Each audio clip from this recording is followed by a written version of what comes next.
안녕하세요. 정인기입니다. 오늘은 영업 마케팅을 설명드리면서 계속 강조드린 SCM 시스템에 대해서 안내를 드리도록 하겠습니다. SCM 시스템은 서플라이 체인 매니지먼트라고 불리며 공급망 관리라고도 불립니다. 근데 이것이 회사에서는 수요 예측이라고 불립니다. 그 이유는 앞으로 미래에 발생하게 될 수요를 예측하여 그만큼 적재적소에 생산하고 납품을 하겠다는 이야기죠. 예를 들어서 제가 에어컨 제조회사의 영업직원이라고 가정해 보겠습니다. 저에게는 여러 아파트 현장이 있을 텐데요. 그 현장 중 저에게 에어컨 10,000대를 납품하는 현장이 있다고 보겠습니다. 그래서 아파트 10,000세대에 에어컨 10,000대를 납품을 해야 됩니다. 그러면 이 10,000대의 실내기와 실외기를 한꺼번에 생산해서 납품을 하게 된다면 공장에서 10,000대라는 분량을 생산을 하고 그것을 또 물류창고에 에어컨 10,000대를 보관하기라는 쉽지가 않습니다. 업무로드도 많이 걸리고 또 10,000대를 물류창고에 보관하기에는 부피도 많이 차지하죠. 그 이후에 물류창고에서 현장으로 납품할 때에 트럭을 대여해서 납품을 하는데 그 트럭도 10,000대 분량을 납품하기란 쉽지가 않습니다. 그리고 또 납품을 했다 손 치더라도 현장에서 에어컨 실외기와 실내기 10,000대를 한꺼번에 보관할 수 있을 만한 부피를 차지할 수 있는 창고도 없고요. 그래서 이것을 이제 현장에서 건설회사겠죠. 건설회사 안에서는 쪼개서 말씀을 해주십니다. 1,000대씩 10주에 걸쳐서 납품을 해달라고 합니다.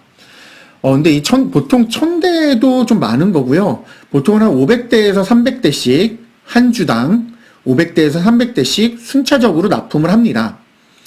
근데 우리 여기서는 이제 좀 쉽게 보자고 1,000대라고 이야기를 하겠습니다. 그러면 1,000대를 10주 동안 납품을 하게 되면은 1,000대 납품을 먼저 합니다. 그러면은 그 에어컨 실내기와 실외기를 이제 막 설치를 하죠. 설치를 하는 동안에 또 그 다음 주 되면 1,000대를 납품을 합니다. 또 1,000대를 설치하는 동안에 또 1,000대를 합니다.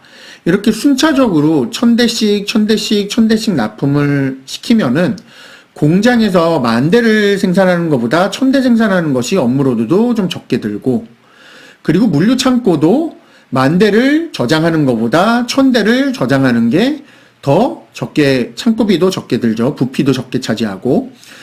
다음, 트럭도 10,000대 한꺼번에 나르는 것보다 1,000대를 나르는 게 더 적게 차지하고, 또 현장 보관에서도 10,000대보다는 1,000대를 받아서 설치하는 동안에 이제 1,000대를 또 다른 1,000대를 받고, 요런 순차적으로 하는 게 더 현장에서도 업무를 효율적으로 할 수 있고 창고비도 줄일 수가 있습니다. 그런데 문제가 있습니다. 뭐냐? 여기서 중요한 것은 저한테 이 한 현장만 있으면 좋겠지만 저에게는 이것을 포함하여 다양한 현장이 있다는 겁니다. 그래서 저에게는 이 현장만 있다는 게 아니고, 중요한 거는, 그럼 저한테는 이 현장 포함해서 여러 현장이 있습니다. 근데 중요한 건 우리 회사에서 영업직원이 저만 있는 게 아니죠. 우리 회사에는 적어도 영업직원이 100명 가까이 있습니다. 그러면 어떻게 될까요? 이렇게 1,000대씩 나가는 물량들이 매주 정말 10,000대, 100,000대, 수십만 대씩 나가게 될 거예요. 네. 이렇게 되죠, 보통은. 그래서 여러분들의 이해를 조금 쉽게 하고자 SCM 표를 간략하게 만든 표를 보여드리도록 하겠습니다. 자, 요거는 좀 말도 안 될 정도로 간단한 SCM 표인데요. 여러분들의 이해를 돕고자 이렇게 간단하게 만들어 봤습니다. 이제 여기 보시면 제품이 있습니다. 이제 제품이 모델 A, B, C, D, E, F, G, H, I까지 있는데 보통은 이렇게 뭐 10몇 개가 있는 게 아니라 수십 개, 수백 개가 있겠죠, 모델군이. 다음 7월 1주차, 7월 2주차, 7월 3주차, 7월 4주차, 8월 1주차, 2주차, 3주차, 4주차에 모델별로 물량들을 나타냈습니다. 가령 모델 A 모델을 이제 내보내는데요. A 모델을 이제 제가 7월 1주차에 필요하다고 500대가 필요하다고 입력을 했어요. 근데 제 옆에 계신 이제 또 과장님이 한 분이 또 1000대가 필요하다고 입력을 했습니다. 또 그 옆에 있는 한 대리가 또 300대가 필요하다고 이야기하고 또 그 옆에 있는 사원이 200대가 필요하다고 이야기를 합니다. 그래서 다 총합하니까 이제 2000대가 된 거예요. 그럼 이제 모델 A는 7월 1주차에 2000대가 나가야 되고 7월 2주차에 2000대, 3주차에 1000대, 4주차에 5000대, 8월 1주차에 1000대, 2주차에 1000대, 3주차에 3000대, 8월 4주차에 1000대 이렇게 나갑니다. 그래서 모델별로 이렇게 이제 물량들이 좀 정해지게 되죠. 요게 이제 원활하게 나가면은 좋겠지만 7월 4주차를 보게 되면은 물량이 지금 업무로드가 엄청 걸리게 돼요. 네. 모델 A는 5000대가 나가고야 되고 또 모델 G 같은 경우는 10,000대가 나가고 모델 H 같은 경우는 이제 3000대가 나갑니다. 이제 이게 부피를 많이 차지하는 물량이게 되면은 트럭비, 창고비, 그리고 공장의 로드가 엄청 걸리게 되죠. 그래서 각 영업 직원들이 입력한 이 데이터를 그대로 반영하는 것이 아니라 각 영업 관리 직원들이 입력을 하게 되면은 각 제품별 PM들이 A, B, C, D, E, F 이 모델별로 좀 한번 점검을 하게 됩니다. 모델별로 이제 점검을 해서 이제 입력을 하면은 이 영업 관리 위에 제품 PM, 프로덕트 매니저죠. 제품 마케팅 담당자, 그 위에 있는 SCM 담당자가 이 SCM 시스템을 전체적으로 보게 됩니다. 전체적으로 본 다음에 7월 4주차가 업무로드가 많이 걸리는구나 이렇게 생각을 해서 그러면 이제 모델 A에 대해서는 5000대를 한꺼번에 생산하기는 힘드니까 3주차 때와 8월 1주차 때로 조금 이렇게 좀 분산을 시킨다거나 7월 4주차 때 모델 G 같은 경우는 10,000대가 나가야 되는데 10,000대를 한꺼번에 생산할 수는 없습니다. 그리고 이제 제품 PM이나 영업관리직한테 연락을 해가지고 요걸 좀 순차적으로 연락해도 되냐 현장에 연락을 해봐라. 그래서 현장과 소통하여서 그러면은 좀 우리가 천천히 받겠다 하면은 이 모델 G를 이제 10,000대를 한꺼번에 생산하고 물류를 납품하는 것이 아니라 3000대, 3000대, 4000대 아니면은 3000대, 2000대, 3000대, 2000대 이런 식으로 좀 순차적으로 납품을 할 수 있도록 SCM 담당이 조절을 합니다. 이것의 효과는 초두에도 말씀드렸듯이 미래의 수요 예측을 하고 업무량 과다, 물량 과다가 되는 것을 조금 완충해주는 역할인데요. 그래서 계획적인 공장 생산으로 생산 과열을 줄일 수 있습니다. 두 번째는 당주에 필요한 수량만큼 생산하여 물류 창고 과열을 줄일 수 있습니다. 또 창고비를 아낄 수가 있죠. 세 번째는 적재시 필요한 트럭을 예측하여 대비하고 준비시킬 수가 있습니다. 그래서 우리가 회사 내에 보유하고 있는 트럭들을 가지고 활용을 할 건지, 아니면 이 주차 때는 이제 워낙 많이 나가야 되면은, 어쩔 수 없이 많이 나가야 되면은, 이제 외부에서 트럭들을 조금 이렇게, 빌린다거나, 대여를 한다거나 그럴 수가 있겠죠. 그리고 적기 납품으로 현장에서도 현장에 보관하는 창고비 및 관리비를 줄일 수가 있습니다.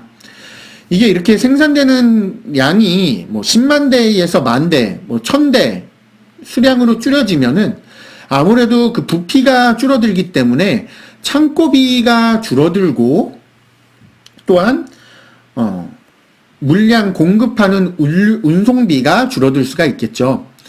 만약에 이제 휴대폰 같은 경우는 10,000대 이래도 그냥 어느 정도 조금 가능할 수도 있을 것 같긴 해요. 근데 이게 아까 말씀드렸듯이 에어컨, 차량 이런 거 이제 10,000대 이렇게 나가게 되면은 에어컨 실외기 10,000대, 차량 10,000대는 이게 좀 부피가 정말 어마어마한 물량이기 때문에 수요 예측, 이 SCM 시스템을 통해서 조금씩 이제 분산해서 납품을 해야 되겠죠. 그래서 상위에 공장 생산과 물류 창고와 트럭 운송은 아무래도 이제 우리 회사 납품을 하는 회사 입장에서 중요한 것이고 아래 이제 적기 납품으로 현장 보관 창구비 관리비는 우리의 고객사죠. 이제 건설사, 지금 제가 예로 드는 건 이제 건설사지만, 우리 고객사나 또는 이렇게 유통회사, 아니면은 뭐 마트, 이런 데가 될 수 있을 것입니다. 그래서 거래소는 또한 고객은 적기 납품을 중요시하기 때문에 적기 납품에 하는 게 굉장히 중요하죠. 자, 추가적으로 제가 모든 분야에 사용되는 SCM이라고 좀 다양한 분야에 사용되는 SCM을 한번 또 정리를 해드리도록 하겠습니다. 제가 예를 든 거는 이제 제조업이었죠. 그래서 이제 장비 및 완제품을 생산하고 보관하고 출하하는 계획을 이렇게 말씀을 드렸습니다. 두 번째는 이제 제약회사. 이게 제일 중요한데요. 병원 같은 경우는 긴급적으로 약이 꼭 필요하고 약은 항상 보유하고 있어야 됩니다. 이게 만약에 정말 긴급한 상황이 일어났는데 약재가 떨어지게 되면, 의약품이 떨어지게 돼가지고 이제 치명적인 이제 사고가 일어날 수도 있기 때문에 병원에서는 약을 항상 보유하고 있어야 되죠. 그렇기 때문에 이제 제약회사와 병원이 SCM 시스템으로 연결돼서 필요한 물량들을 계속 추가적으로 납품하는 것이 굉장히 중요합니다. 그래서 병원 유통, 의료기기 유통 굉장히 중요하죠. 다음, 제약회사 약국입니다. 마찬가지로 약국 내에 수천 종류의 의약품을 제약회사에서 수요 예측을 파악하여 이제 납품을 하죠. 다음은 유통업입니다. 뭐 마트나 백화점이나 슈퍼마켓 같은데 식재료가 얼마나 모자른지, 생필품이 있는지, 가전 등 사항들이 항상 보유하고 있는지 상품들을 항상 계속 적기에 납품을 하죠.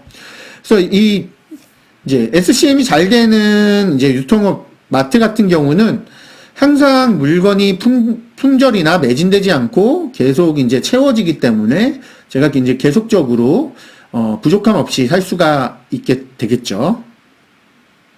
다음, 금융업 같은 경우는 이제 만약에 제일 유명한 게 이제 카드인데, 카드를 제가 은행에 카드를 하나를 만들어 갔어. 근데 은행에서 이제 제가 만들려고 하는 카드에 실물 카드가 없어. 그러면 카드를 만들기가 좀 힘들겠죠. 물론 요즘에는 이제 우편으로 보내준다고는 하지만 저는 이제 바로 받고 싶으면 바로 받을 수가 없겠죠. 그래서 은행 입장에서는 이제 실물 카드를 어느 정도 이제 한정 수량들을 좀 보유하고 있겠죠. 마찬가지로 은행 입장에서는 각 지점별로 뭐 보험 상품 A, B, C, D, E, F, G, H 이런 뭐 여러 가지 보험 상품과 카드 상품들을, 금융 상품들을 판매하면은 이제 본사에 보고를 할 때 SCM 시스템이 잘 갖춰져 있다면은 뭐 A, B, C, D, E, F 뭐 보험 상품이라든지 카드 상품이 각 항목별로 몇 개가 이제 매일매일 팔렸는지, 그걸로 인한 매출은 어떻게 되는지가 정말 실시간으로 이제 본사로 보고가 되겠죠. 시스템에 의해서 보고가 되겠죠. 그러면 이제 본사 입장에서는 저 밑에 있는 각 끝에 있는 지점부터 SCM이 잘 갖춰져 있다면 끝에 있는 지점부터 한꺼번에 매출과 판매 수량을 한 번에 취합을 할 수가 있게 되겠습니다. 자, 이래서 SCM 시스템은 굉장히 중요하며 대부분의 회사에서 이용을 합니다. 그리고 영업 마케팅 다 합쳐서 마케팅 기획의 정말 일부 부서를 제외한 대부분의 부서에서는 제품 마케팅, 제품 PM과 영업 관리 등등 전반적으로 이제 영업과 마케팅에서는 SCM 시스템을 사용을 한다는 것들을 여러분들께서 알아두셨으면 좋겠습니다. 예, 저는 여기까지 설명드리도록 하고 다음 강의 때 또 뵙도록 하겠습니다. 감사합니다.